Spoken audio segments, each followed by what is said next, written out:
Para el mundo contemporáneo, la cultura más representativa de los Andes sudamericanos es la del Imperio Inca.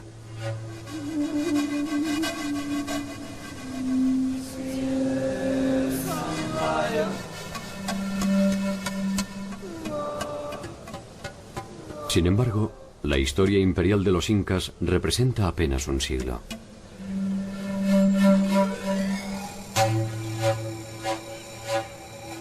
Mucho antes que ellos, en la región andina se desarrollaron muchas culturas de naturaleza deslumbrante.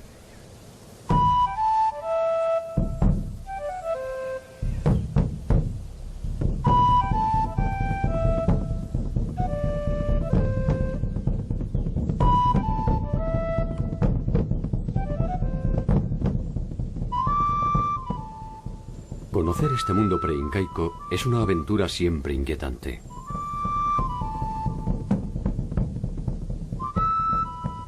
La importancia de sus estructuras políticas y religiosas, sus increíbles desarrollos tecnológicos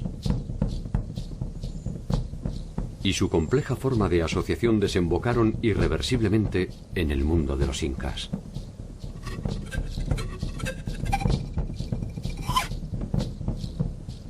Ciudades milenarias, recintos funerarios escondidos, dioses latentes y sueños incumplidos se reproducen a lo largo y a lo ancho del territorio andino, como muestra de un modelo inédito de convivencia que puede proyectarse hasta nuestro presente.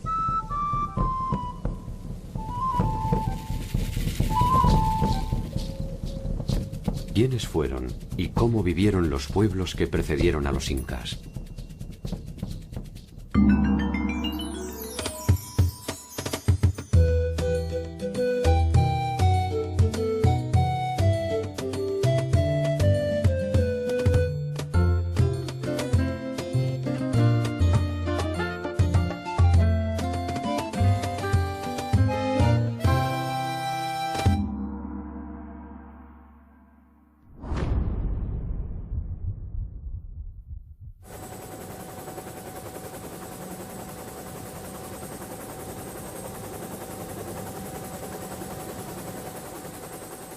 En el inicio de la invasión española al territorio del estado incaico, estos poseían un control hegemónico de su territorio desde la costa a la sierra y desde Colombia hasta Chile y Argentina.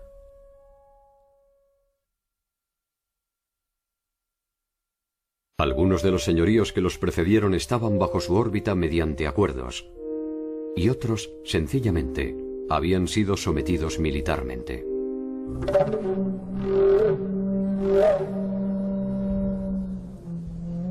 El mundo andino, sin embargo, ya había conocido formas de organización imperial menos extensas, pero igualmente efectivas.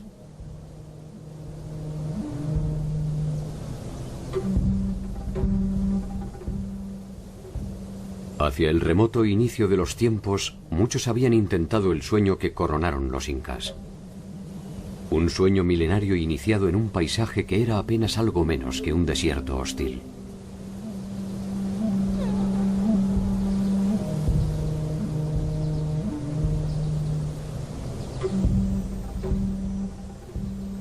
Resulta difícil pensar que allí germinaron las raíces de civilizaciones deslumbrantes.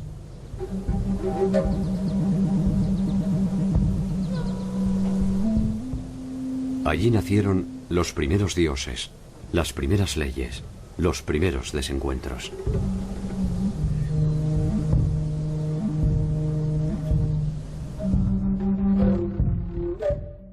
Hasta hace poco tiempo, Egipto, Mesopotamia, China e India eran consideradas por su antigüedad y complejidad como las únicas civilizaciones madres de la humanidad.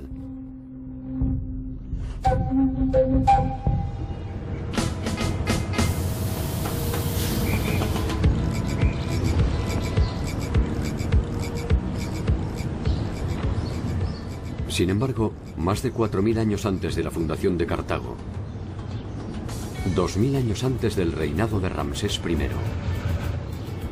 y 1000 años antes de Hammurabi, existió en Perú un complejo político y cultural cuyo centro fue la ciudad sagrada de Caral.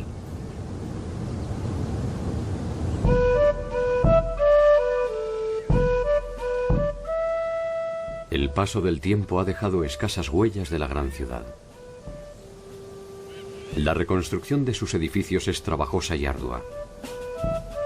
Sin embargo, en esta aparente pobreza están las señales más antiguas y ricas del mundo latinoamericano.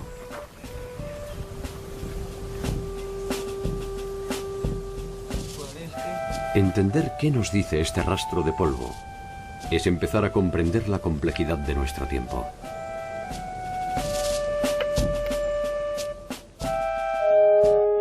La ciudad de Caral posee una antigüedad de más de 5.000 años. Es hasta hoy la primera ciudad-estado de América.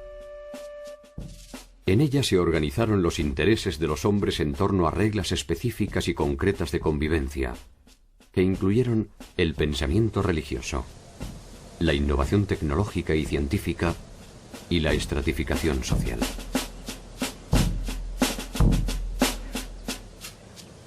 La incógnita en torno a Caral fue revelada por el equipo de arqueólogos de la Universidad de San Marcos, conducido por Ruth Sadi. Caral era un sitio arqueológico conocido por varias décadas ya. Ha destacado siempre por su arquitectura monumental y quizás por esa complejidad arquitectónica es que los colegas pensaban que era un sitio de aproximadamente 1000 a.C. A nadie se le ocurrió que podía ser más antiguo, ni a mí misma.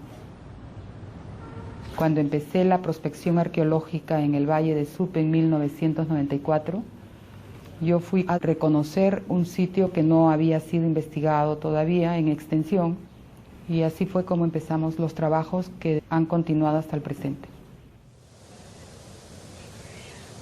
¿Quiénes la habitaron? ¿Cómo se organizaron? ¿Qué sueños perseguían? ¿Qué pesadillas los alcanzaron? Grandes preguntas que un arrebato del viento permite descubrir para interpretar la historia del mundo. Caral representa la evidencia del fin del mundo primitivo y la consolidación de los patrones de acumulación que terminarán dividiendo a los que saben y a los que tienen de los que no.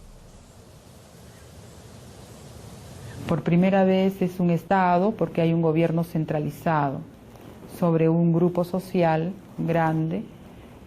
Está dividido con autoridades menores, o sea, hay un sistema político que se genera por primera vez.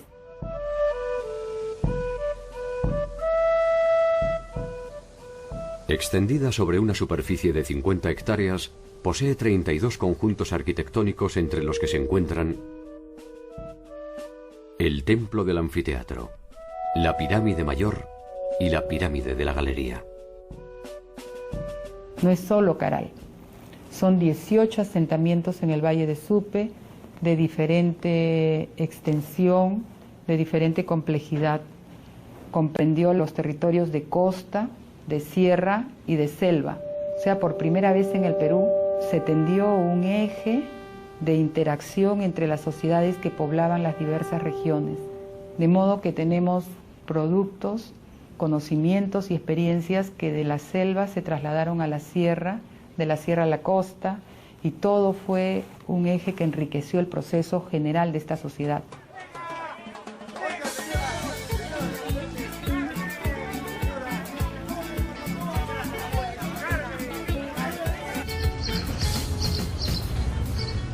Esta primera experiencia de convivencia entre los distintos ecosistemas se proyectará en el tiempo. Así, cada uno de los grandes estados andinos establecerá esta relación armónica entre el mar y la sierra.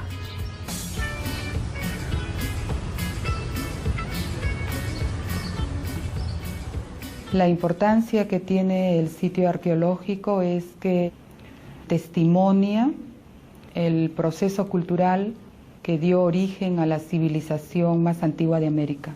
Y es tan antigua como los focos más antiguos identificados en el viejo continente de Mesopotamia, Egipto, India y China. Caminando entre los vestigios de la ciudad, se pueden apreciar los vastos conocimientos arquitectónicos que poseyeron sus moradores. Caral era un gran asentamiento urbano y estamos frente a una sociedad jerarquizada. hay distinciones en cuanto a la forma de vivir. Están las casas de los funcionarios al costado de los edificios. Luego tenemos las casas de los servidores, que son mucho más pequeñas, y están las casas en la periferia, que son todavía más pequeñas. Entonces se nota que hay un modo de vida distinto de acuerdo a la posición que los individuos tenían dentro de la organización social. El salto cualitativo de la concepción urbanística y arquitectónica define a Caral como una morada destinada a los dioses. Y los que ordenaron su construcción no pueden ser otra cosa que sus intermediarios. La ciudad testimonia eso. La arquitectura implica conocimientos de matemáticas, de geometría, de estabilidad, de los materiales para que una construcción piramidal de más de 20 metros no se venga abajo. Implica también conocimientos de astronomía, aplicaron conocimientos en la tecnología agraria. Entonces, todo ese cúmulo de conocimientos hizo o sustentó el prestigio de la ciudad. Reconstruir la maravilla de la ciudad es un trabajo delicado que exige a los arqueólogos su máxima atención. Cada piedra es algo más que una parte decisiva de una edificación. Sobre ellas reposan un contenido espiritual y otro político que en algún sentido son lo mismo. En esta etapa del desarrollo civilizatorio, el Estado utilizó mucho de la religión.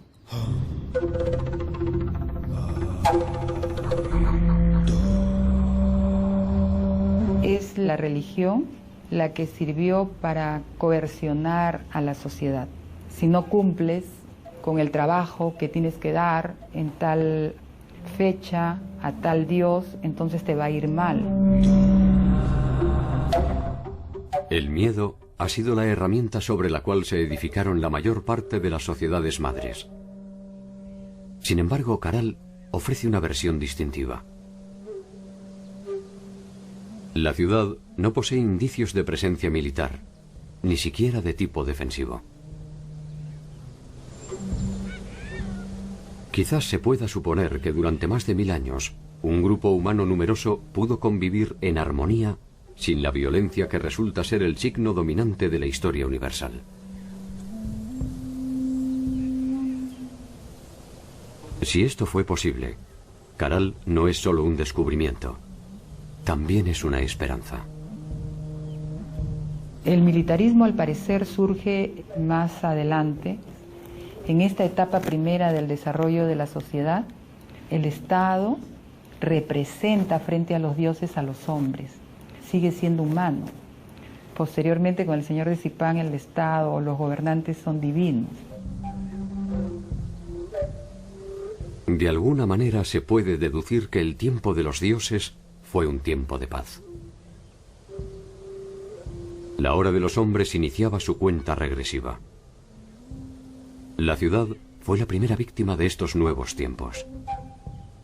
La ciudad de Caral fue ocupada de modo ininterrumpido hasta los 1000 años y luego de eso la ciudad fue abandonada definitivamente.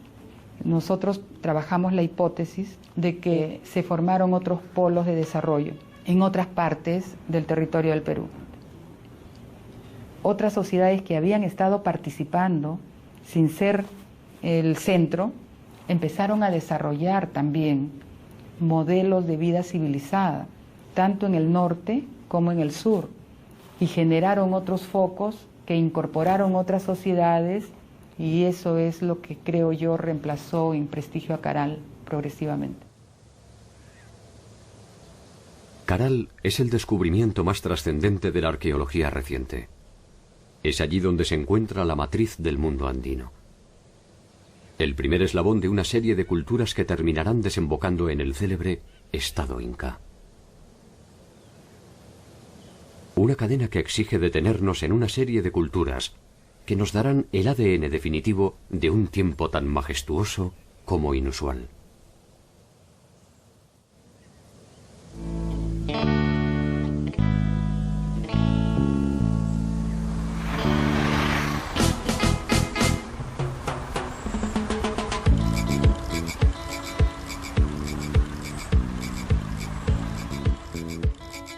Entre el 1500 a.C. y el 500 de nuestra era, la más acabada representación de lo que se ha dado en llamar el primer horizonte cultural andino se encuentra en la ciudad de Chavín.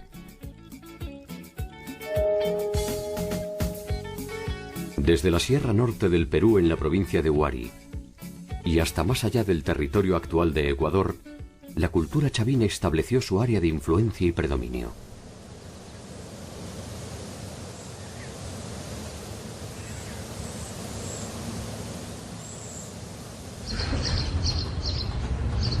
Cerca de allí, al final de su tiempo de gloria, se desarrolló otra importante cultura andina en los alrededores de Lima.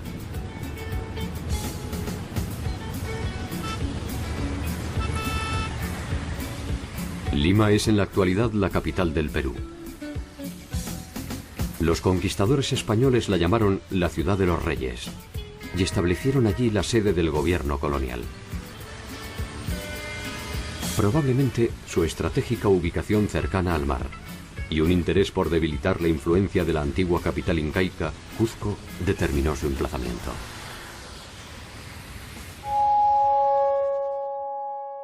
Entre el año 200 y el 700 de nuestra era, en torno a los valles limítrofes a los ríos Rímac, Chillón y Lurín, se desarrolló la cultura lima. Allí se combinaron los patrones clásicos de las sociedades andinas: la siembra, las obras hidráulicas, la construcción de caminos, el intercambio y la pesca. Muchos de los vestigios concretos y espirituales de los Lima se revelan hoy a orillas del mar en el adoratorio de Pachacamac.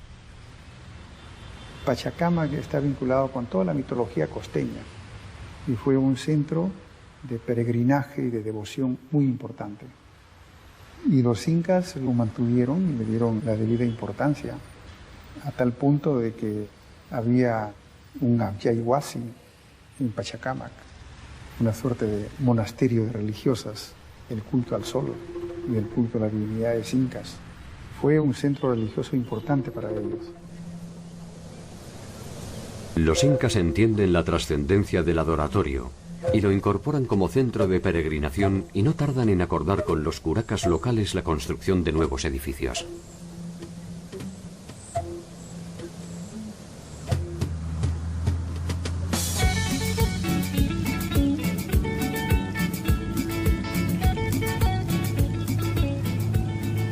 Una estrategia similar realizaron los incas cuando procedieron a la conquista del pueblo aymara en las inmediaciones del lago Titicaca. Para aquel entonces, el majestuoso centro ceremonial del Tiwanaku había sido abandonado.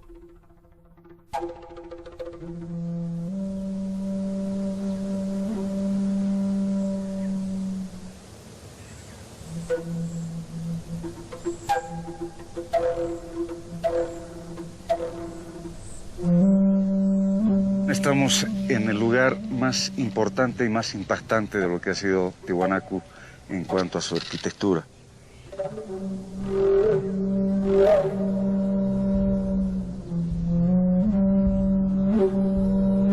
Tiwanaku es un conjunto de pueblos, un conjunto de grupos étnicos. En Tiwanaku se hablaba el quechua, se hablaba el aymara, se hablaba el puquina, se hablaba el chipaya, en fin, había una enorme cantidad de lenguas, así como pueblos. El lago Titicaca, ubicado a 3.850 metros sobre el nivel del mar, no era solamente un accidente geográfico. Era el símbolo de un imperio milenario en el que se sentaron las bases de la organización andina.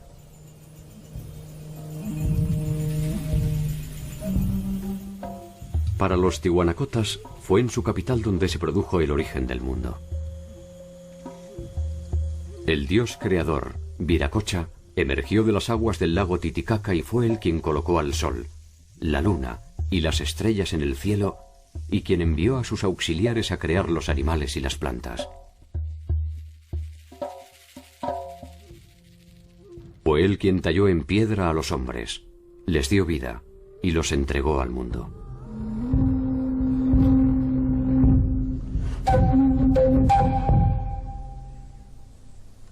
Tenemos tres grandes periodos que entender en Tiwanaku: el periodo aldeano, que se inicia aproximadamente hacia el año 1500, 1600 antes de Cristo.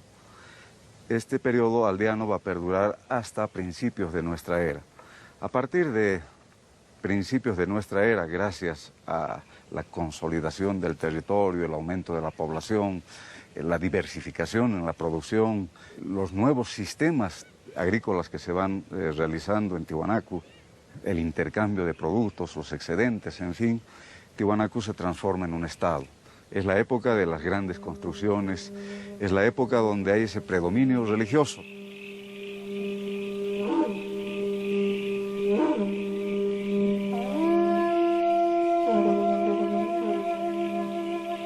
Tiwanaku había sido el centro político y religioso de un amplio territorio, que hacia el año 500 después de Cristo ya se constituía como una importante referencia, que se materializaba en su imponente concepción urbanística. Los templos están relacionados con la parte de la cosmovisión andina. Muchos de ellos están jugando un papel relacionado con lo que son sus cultos, sus dioses, y sobre todo vamos a ver la importancia que tiene la astronomía en cada uno de estos templos, convirtiéndose en verdaderos calendarios que les están dando las fechas para las fiestas, como para también la época de la siembra. Las pirámides, las construcciones elevadas que están relacionadas al sol, la luna, las estrellas, los astros. También están los dioses del Acapacha, lo que son las construcciones al nivel del suelo, de piso, como el Akalasasaya. Y finalmente los templetes subterráneos, que están más vinculados a las divinidades de la fertilidad, la fecundidad. El templete semisubterráneo posee una planta cuadrangular delimitada con muros de arenisca roja que fueron sostenidos mediante 57 pilares. Sobre sus paredes se encuentran 157 cabezas enclavadas que representan una diversidad de etnias que resulta decididamente desconcertante.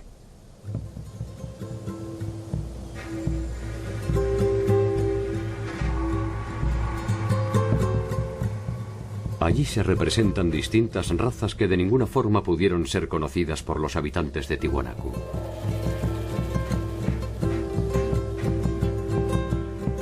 Muchas son las hipótesis a propósito de su significación. Para algunos representan la morfología de los diversos pueblos sometidos por el imperio Tiwanaku. Para otros, se trata de un ensayo de Viracocha para la creación de la pareja original que poblaría el mundo.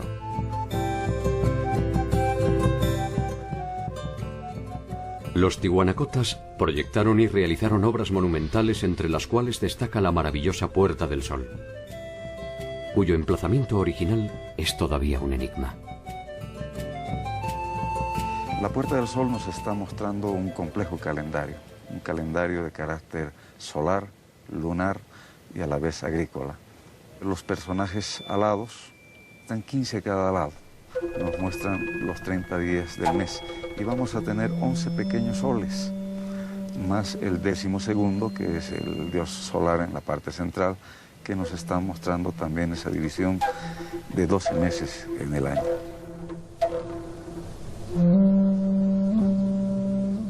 A 1000 metros del lugar se encuentra el área del Pumapunku, cuya estructura inicial fue elegida por los incas para sus ceremonias, banquetes y celebraciones. En esta área podemos encontrar trabajos de lo que ha sido el manejo de la piedra, bloques de más de 180 toneladas de peso que fueron trasladadas desde la serranía que tenemos allá, donde están las canteras, donde se extraía los bloques de piedra para la edificación de estos templos. Uno de los mayores bloques justamente es esta plataforma, que tiene un peso de 185 toneladas, que eran parte del templo, el magnífico templo que se encontraba justamente hacia la salida. Al fondo se puede apreciar la montaña del Illimani, está justamente hacia lo que es uno de los principales achachilas, uno de los principales apus protectores de este sitio.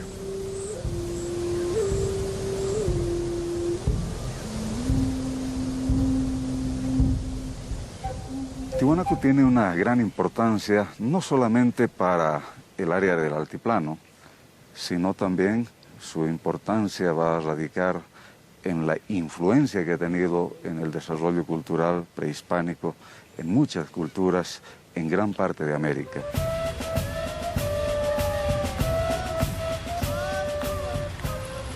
El pueblo aymara es hoy una de las comunidades más representativas de ese pasado, y la mayor parte de la población actual de Bolivia es descendiente directa de esta etnia. La impronta de su cultura definió las relaciones que se repetirían en los distintos pueblos andinos hasta la llegada de la invasión europea. Una de estas bases fue, sin duda, la tecnología alimentaria. Teníamos varios sistemas en la parte agrícola. Vamos a tener lo que son las tacanas o las terrazas de cultivo en las partes altas, donde preferentemente se da producción de papas macho. Hoy en día contamos con más de 400 variedades de papa que han sido productos justamente de Tiwanaku. Por lo tanto, la influencia, la importancia que ha tenido en la región ha sido bastante grande. También tenemos las cochas o cotas, que son lagunas artificiales. Solamente en este valle tenemos más de 400, que servían como acopio para el agua, tanto para la agricultura como para el pastoreo de los camélidos. Y la mayor tecnología de Tiwanaku es lo que constituyen los sucacollos, que son camellones irrigados mediante canales, donde podían ellos cultivar 3-4 veces al año. No solamente tenemos el desarrollo en la agricultura, sino también en lo que es el pastoreo, la crianza de camélidos.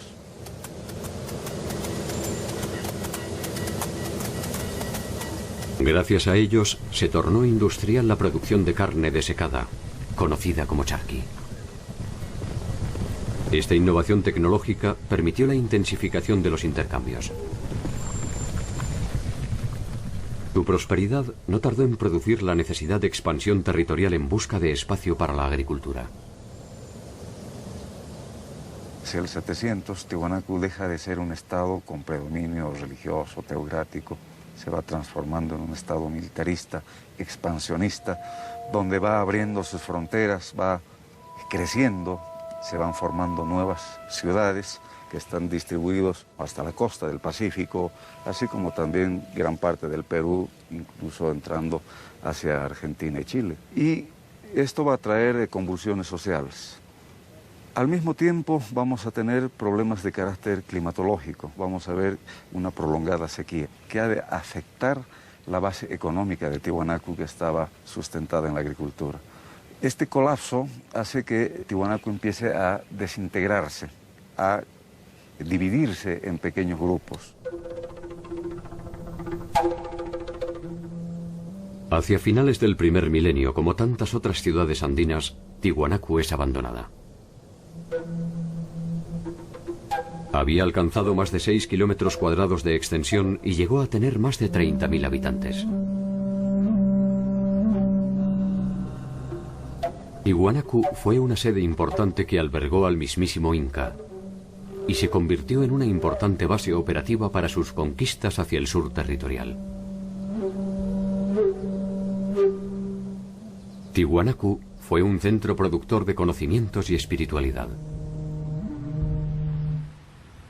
La importancia de Tiwanaku trascendió su apogeo y su caída. Quedan por descifrar muchos eventos que aún carecen de nombre propio. La cultura, la lengua, la religión y algunas hazañas cercanas de su pueblo se han negado a sucumbir.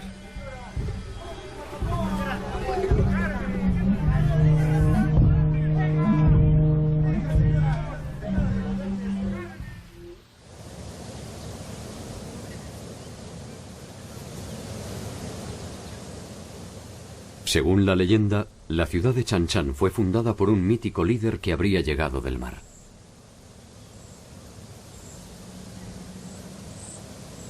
Su nombre fue Taikánamo.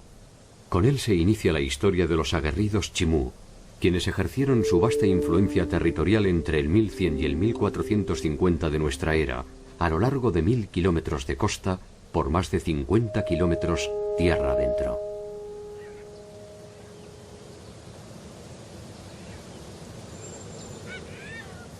En Chan Chan llegaron a vivir más de 50.000 habitantes, y la armónica y serena belleza de la ciudad, con sus trabajados muros de barro, está aún en pie. Los chimús protegieron específicamente sus conquistas agrarias y no dudaron en ejercer su poderío militar para asegurarse el control de los cauces de agua que garantizaban la siembra.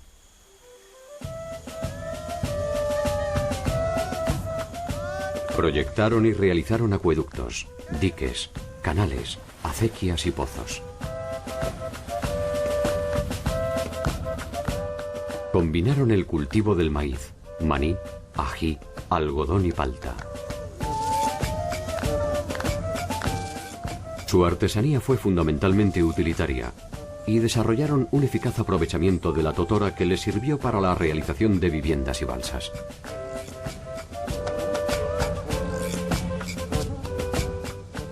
Su tecnología marítima es visible aún en muchos pueblos de pescadores.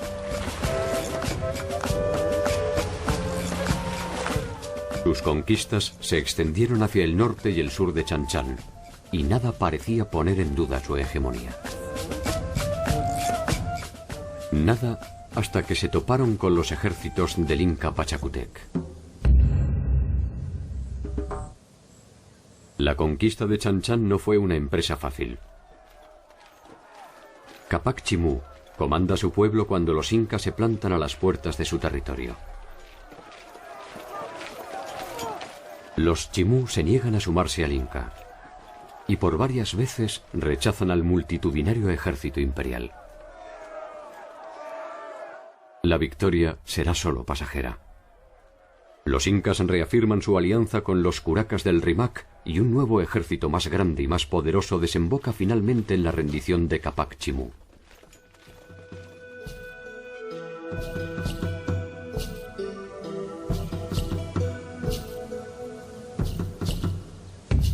Sus líderes son desterrados y sus tierras se reparten entre los aliados incas.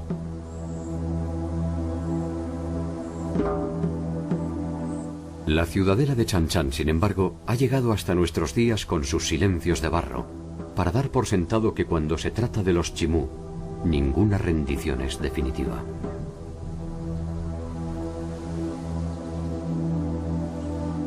El control territorial y espiritual del mundo andino se mantuvo por más de 5.000 años asentado en diferentes pueblos. En el Valle de Supe, en Chavín, en Huari, en Tiwanaku, en Chan Chan y en Cuzco. Su organización estatal fue evolucionando hacia formas cada vez más complejas que sin embargo no abandonan los principios fundamentales que le dan cohesión. Cuanto más tiempo pasa, más andinos son.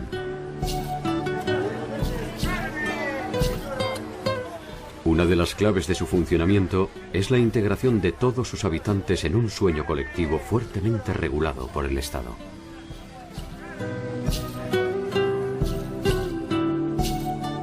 Uno de esos sueños, entre el año 100 y el 600 después de Cristo, se manifestó en una compleja y elevada organización sociopolítica identificada como cultura moche o mochica.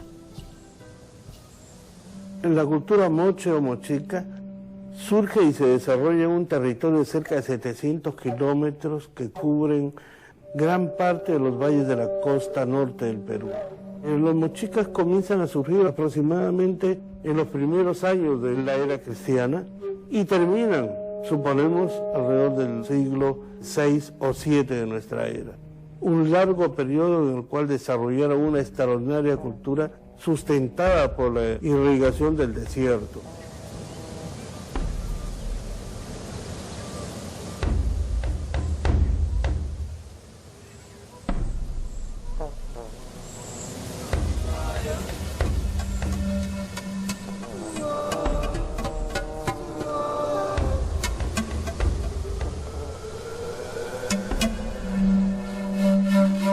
La conquista fue una de las formas mediante la cual se obtuvieron tierras, sirvientes, esclavos y riqueza. Pero sería a partir de su producción artística donde los mochicas obtendrían la eternidad que no le aseguraron las armas.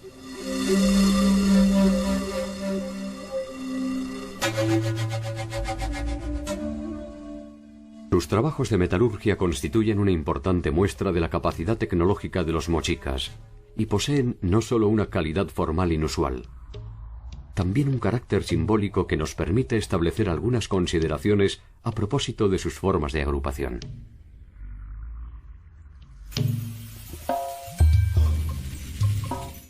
La presencia de una fuerte ornamentación en la representación de sus señores es el indicio de una sociedad jerarquizada que monopoliza no solo las decisiones políticas y militares. Es también la base desde la cual puede presumirse el carácter sagrado de sus gobernantes. El oro como metal sabemos que no tenía ningún valor comercial. El oro estaba reservado exclusivamente para los ornamentos de los soberanos. Cuando muere un personaje importante que tiene algún adorno de oro, se va con él a la tumba porque nadie puede usarlo. El concepto de uso de cualquier vestimenta, de cualquier atuendo, está muy asociado a las personas. Y además, estos ornamentos debían acompañarlo para la vida en el inframundo, donde tenía que seguir ejerciendo sus mismos roles y sus mismas funciones.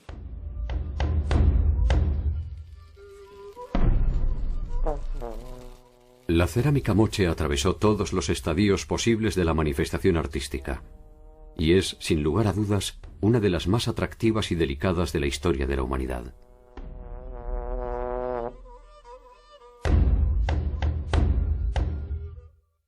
Desde los motivos abstractos primitivos hasta sus sofisticadas secuencias narrativas.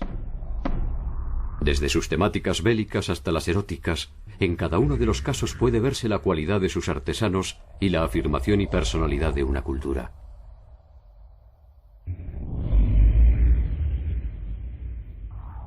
Sus cabezas modeladas poseen un grado de realismo, técnica, expresividad y sensibilidad que rara vez han logrado otros artistas quizás menos anónimos. Los mochicas fueron una sociedad cuya economía estaba basada en la agricultura, esencialmente. Fue un pueblo de agricultores del desierto. Ellos lograron la proeza de dominar el desierto, desarrollando una tecnología hidráulica que permitía desviar el curso de los ríos que bajan desde la montaña andina y usualmente se pierden en el mar, para llevarlos a las zonas secas donde no llega el agua, porque la costa norte del Perú es una región desértica. Ellos lograron desarrollar un sistema de irrigación extraordinario que incluso hoy los peruanos en esta región no podemos superarlo. En su territorio dan cuenta hoy de su grandeza dos obras monumentales, la Huaca del Sol y la Huaca de la Luna. La Huaca del Sol mide 18 metros de altura y su base rectangular tiene una extensión de 136 por 228 metros. Esta construcción piramidal es probablemente la edificación más imponente del Perú. Su significación se completa con otra huaca de menor tamaño, pero igualmente sugestiva. La Huaca de la Luna. Estas huacas son sin lugar a dudas el resultado de un trabajo comunal, probablemente alguno de los tantos servicios de la reciprocidad que exigían sus gobernantes y nos dan a entender la importancia de este centro ceremonial.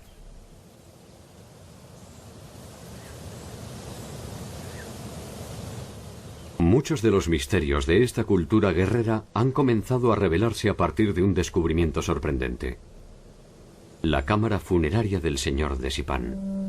Las tumbas de Sipán fueron descubiertas a raíz del inicio de un saqueo en el monumento de Sipán.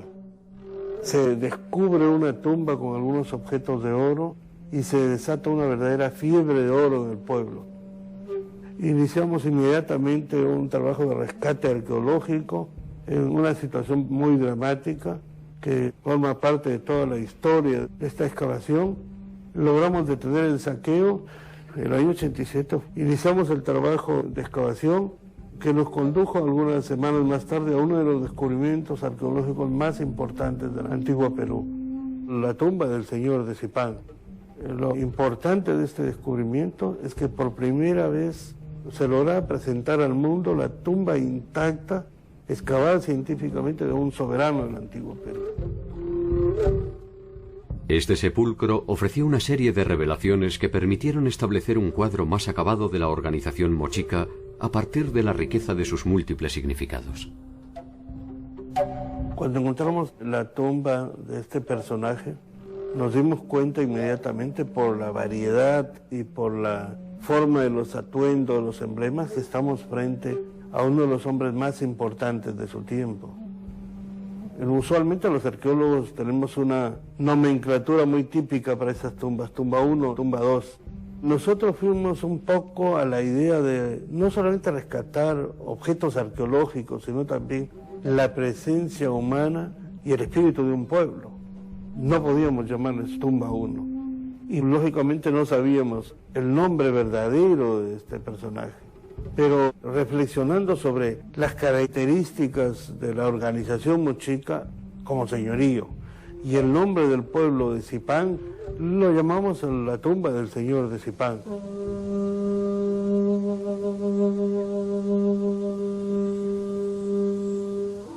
Se trata de un recinto abierto con paredes de adobe que mide 5 metros por 5. En el centro se ubicaba el ataúd del señor de Zipán, confeccionado en madera y envuelto con sus atuendos e insignias de mando. A ambos lados se encontraban los enterramientos de 2 acompañantes varones. Uno de ellos, ubicado en la misma posición que el señor de Zipán, sería presumiblemente un jefe militar. Opuesto a él se encuentra otro personaje de rango, que ha sido identificado como un jefe de protocolo. Un perro los acompaña, probablemente siguiendo las tradiciones que los identificaban como guías en el viaje hacia el más allá. La parte central de la cámara funeraria era el ataúd conteniendo el ajuar del señor de Zipán, que envolvía el cuerpo del señor al momento de su muerte. Este ajuar estaba compuesto por un conjunto maravilloso y extraordinario de ornamentos de oro, plata, cobre y cobre dorado, vestimentas, atuendos. La mayor parte de ellos son emblemas de rango. En la esquina suroeste de la cámara se encontraba un niño de aproximadamente 10 años, el techo, y sobre el techo el guardián que cuidaba la tumba. Y el guardián tenía los pies amputados como una señal simbólica de que no debía abandonar su puesto de vigilancia para la eternidad. Finalmente el último acompañante estaba colocado en una de las paredes en posición sedente, como un vigía, custodiando la cámara de su señor. Este conjunto de acompañantes probablemente fueron parte de su séquito real, que tenían la obligación de acompañarlo en su muerte. La disposición de los cuerpos y el hallazgo de más de 200 vasijas escultóricas que representan personajes de importancia definen la noción de la muerte como un viaje hacia la eternidad en la cual el noble es acompañado por un séquito que ha sido sacrificado a tal efecto.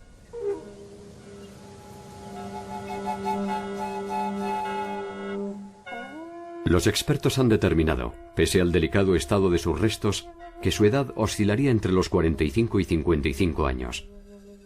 Probablemente haya sufrido una incipiente artrosis en su columna vertebral. Los estudios no pueden determinar la causa de su muerte, pero se ha descartado que ésta se haya producido de forma violenta. En Zipán se han registrado un total de 13 tumbas que pertenecen a diversas épocas y a la compleja jerarquía de los gobernantes mochicas. En la cúspide estaba el señor de Zipán con una autoridad triple, militar, política y civil. Debajo de él los sacerdotes, debajo los jefes militares y después el entorno cortesano que estaba compuesto por asistentes militares y asistentes religiosos de segundo nivel.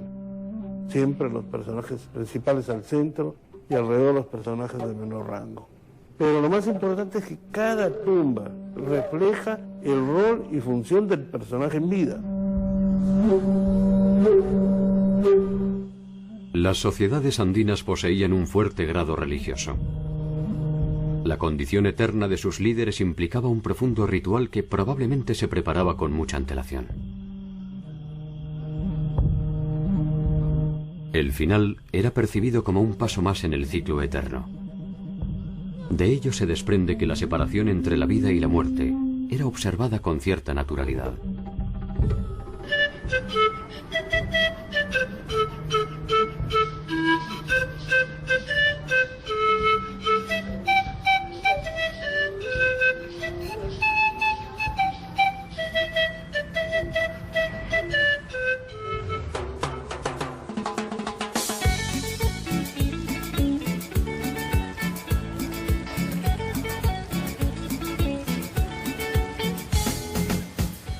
La vida y la muerte, los dioses y los hombres,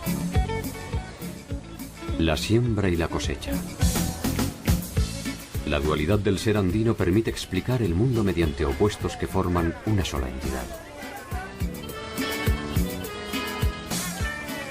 La maravilla de los Andes no reside en los extraordinarios conocimientos de navegación de los chinchas, ni en las deslumbrantes huacas del sol y de la luna. Tampoco en la religiosidad de los pueblos del Valle de Lima, ni en las increíbles obras de ingeniería hidráulica de los nazcas. La maravilla de los Andes debería buscarse en la capacidad para preservar su espacio vital y su subsistencia más allá de cruentos enfrentamientos y profundos procesos de cambio.